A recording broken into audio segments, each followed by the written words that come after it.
मामले पर हमारे देश के बयानवीर प्रधानमंत्री श्री नरेंद्र मोदी जी की इंटरनेशनल मीडिया में जमकर धज्जियां उड़ाई जा रही हैं, जहां खुल करके इंटरनेशनल मीडिया मणिपुर हिंसा का जिम्मेदार देश के प्रधानमंत्री श्री नरेंद्र मोदी जी को ठहरा रहा है। अमेरिका के बड़ी बड़ी वेबसाइट्स, बड़े बड़े न्यूज चैनलों ने देश के प्रधानमंत्री को मणिपुर हिंसा का जिम्मेदार ठहराया। चाहे ब्रिटेन हो, कतर हो, हर कोई मणिपुर की हिंसा के लिए मोदी सरकार को जवाबदेही ठहरा रहा है। और तो और इस पर सबसे ज्यादा इंटरनेशनल मीडिया टेलीग्राफ ने सबका ध्यान पूरी दुनिया का अपनी ओर केंद्रित कर लिया, जहां देश के प्रधानमंत्री का 78 दिन बाद यानी कि 89 दिन बाद जो है मणिपुर को लेकर के पहला बयान सामने आया, जिसमें देश के प्रधानमंत्री ने ये तो बताया कि उनका जो दर्द है वो पीड़ा से भरा हुआ है और वो बहुत गुस्से में है।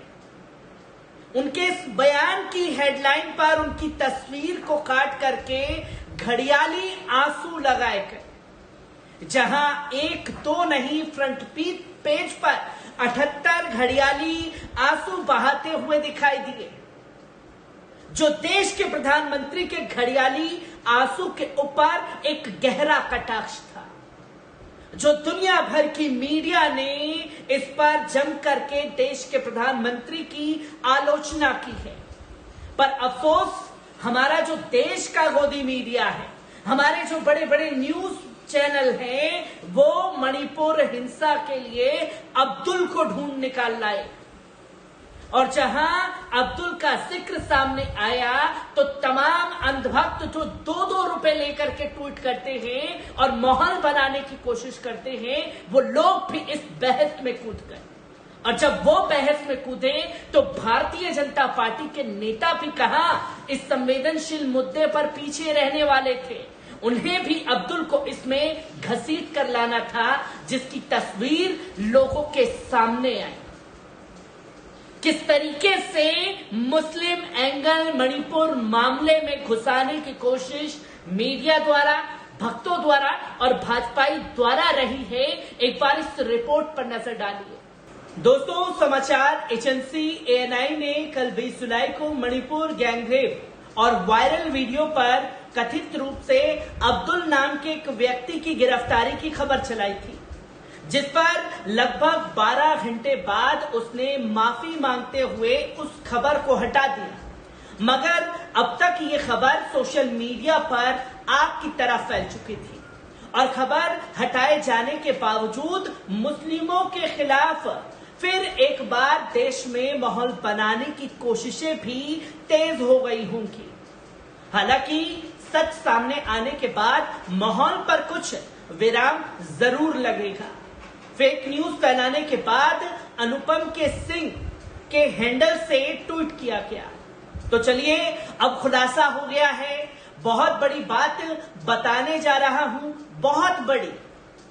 दिल थामे रखिए, तैयार है सुनने के लिए एकदम। मैतई मुस्लिम, जी हां, मैतई मुस्लिम। अब तक आपको लग रहा होगा कि मैतई सिर्फ हिंदू ही होते हैं। नहीं, सच जान लीजिए, मैतई समाज में मुस्लिम भी होते हैं। ये मैतई मुस्लिम कौन है, ये तो आपको बहुत बेहतर पता है। अलगाववादी ही होंगे, दूसरे क्या होंगे। मणिपुर पुलिस ने अब्दुल के बेटे मोहम्मद इम्बूम को एक अन्य तोम्बा खान को गिरफ्तार किया है। इन्हें पंगल मुस्लिम भी कहा जाता है। जहां एक शख्स ने जहरीली कुंठा अपनी मुसलमानों को लेकर के निकाली और माहौल को भड़काने की कोशिश की। मैतई मुस्लिम, इसकी जांच होनी चाहिए। इन लोगों ने पीपुल्स लिबरेशन आर्मी यानी कि PLA नामक एक आतंकी संगठन भी बना रखा है। भारतीय सेना के खिलाफ इन्होंने गुरिल्ला युद्ध छेड़ रखा था। इनके एक संगठन का नाम है पीपल्स रिवोल्यूशन पार्टी ऑफ प्रिक। अपनी इस जानकारी तक ही अनुपम नाम का एक ट्विटर हैंडल नहीं थमता, बल्कि NI द्वारा ट्वीट हटाए जाने के बावजूद वे मणिपुरी मुस्लिमों के खिलाफ मोर्चा थामे हुए हैं। अपने एक अन्य ट्वीट में समाज में जहर फैलाने के उद्देश्य से अनुपम ने लिखा है, जो मुसलमान पकड़ाए हैं मणिपुर में उनके बारे में शेयर करने पर ये कहकर बचाव किया जा रहा है कि अरे इस मामले में नहीं पकड़ाए हैं, अरे वो दूसरा मामला है। अबे प्रोपागेंडा बाजों, तो क्या मणिपुर पुलिस ने इनकी आरती उतारने के लिए इन्हें यूं ही पकड़ लिया है? उनका हाथ है किसी अपराध में, तभी तो पकड़ा है। पूरी दुनिया में सिर्फ एक वही आपराधिक घटना हुई है जिसका वीडियो वायरल हो रहा है। बाकी घटनाओं के बारे में बात करना भी गुनाह है क्या? तुम्हारी नजर में मणिपुर में मुसलमान पकड़ाए तो तुरंत बचाव की मुद्रा में आ गए ये लोग। जो भी वामपंथी दलाल आपसे ये कहें कि वो दूसरे मामले में पकड़ाए हैं, उनको बताइए कि वो मणिपुर वायलेंस में ही धराए हैं। वो ऐसे संगठन के हैं जो दंगे कर रहा है, जो अलगाववादी है, जो भारतीय सेना से लड़ाई लड़ते हैं। उनको बताइए कि मणिपुर में जो हो रहा है महीनों से उसमें कुकी ईसाइयों के साथ साथ मुसलमानों का भी हाथ है। इस पर भाजपा नेता तेजेंद्र बग्गा ने भी मुस्लिमों के खिलाफ जहर उगलते हुए मणिपुर में महिलाओं के साथ हुई दरिंदगी के लिए अब्दुल को जिम्मेदार ठहरा दिया और ट्वीट किया कि मणिपुर कांड का मुख्य अभियुक्त अब्दुल मणिपुर पुलिस द्वारा गिरफ्तार कर लिया गया है। अनुपम जैसे अनगिनत ट्विटर हैंडल इस फेक न्यूज के सहारे मुस्लिमों के खिलाफ न सिर्फ जहर उगल रहे हैं बल्कि मणिपुर हिंसा के लिए भी पूरी तरह मुसलमानों को जिम्मेदार ठहराने की कोशिशों में लग चुके हैं।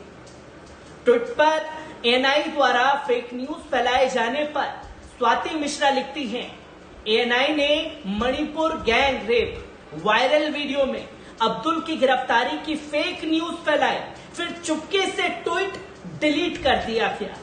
बीजेपी नेताओं और उनके नफरती चेले चपाटों ने अब्दुल पर ट्वीट करके उसे ट्रेंड करा दिया, लेकिन एएनआई की पोल खुली। खूब लताड़े जाने के 12 घंटे के भीतर उसे सफाई देकर माफी मांगनी पड़ी और ट्वीट को डिलीट करना पड़ा। मणिपुर मामले में एएनआई की फेक खबर के सहारे बीजेपी नेताओं और घटिया ट्रोलर्स को मणिपुर गैंगरेप मामले का जिम्मेदार अब्दुल को ठहराने का मौका जरूर मिल गया। कल अब्दुल ट्विटर पर लगातार ट्रेंड कर रहा था। गौरतलब है कि मणिपुर पुलिस ने एक प्रेस नोट जारी किया था जिसमें उसने 7 पॉइंट में अलग अलग कार्रवाइयों और हालातों के बारे में भी बताया था। पुलिस ने प्रेस नोट के दूसरे पॉइंट में बताया था कि मणिपुर गैंगरेप मामले में 3 और लोग पकड़े गए हैं, यानी कि अब तक कुल 4 लोग पकड़े गए हैं। वहीं प्रेस नोट के चौथे पॉइंट में पुलिस प्रेपाक प्रो से जुड़े अब्दुल हलीम की गिरफ्तारी के बारे में बताया था, जबकि चौथे पॉइंट में गैंगरेप का कोई जिक्र नहीं था। दोनों पॉइंटों में गिरफ्तारी अलग अलग जिलों के पुलिस स्टेशन के जरिए की गई थी। दोनों मामले अलग अलग हैं, लेकिन एएनआई ने ट्वीट कर दिया कि मणिपुर वायरल वीडियो मामले में अब्दुल पकड़ा गया। हालांकि बाद में एएनआई ने बिना कोई सफाई दिए माफी मांगी, अपने ट्वीट को डिलीट कर दिया, लेकिन उससे पहले कुछ न्यूज चैनलों ने इसे उठा लिया। स्वाति लिखती है, बीजेपी नेताओं और उनके चेलों ने अब्दुल नाम देखते ही ट्वीट करना शुरू कर दिया। ये ट्विटर ट्रेंड में तीसरे नंबर पर आ गया। इतने संवेदनशील मामले में भी इन लोगों को एक मुस्लिम के नाम मिलने का इंतजार था। सोचिए कैसे वहशी लोग हैं ये लोग, जो इस घटना पर भी हिंदू मुस्लिम करने से बाज नहीं आ रहे हैं। जहां इंटरनेशनल मीडिया खुल करके देश के प्रधानमंत्री को इसके लिए जिम्मेदार ठहरा रहा है कि 78 दिन तक आप चुप क्यों थे। जब 3 महीने गुजर गए, 3 महीनों में आप 8 से 10 देशों का दौरा कराए, पर आपको मणिपुर चल रहा है इस बात का ख्याल नहीं आया। और जब ख्याल आया, जब जग हंसाई दुनिया भर में हो गई, हर कोई ये बताने पर लगा कि सीरिया से भी ज्यादा बदतर हालात जो हैं वो देश में हो चुके हैं। पर यहां आपके ट्रोलर्स जो हैं एक मुस्लिम नाम का इंतजार कर रहे थे। हर एक तस्वीर की कहानी आपके साथ यूं ही साझा करता रहूंगा। दीजिए इजाजत।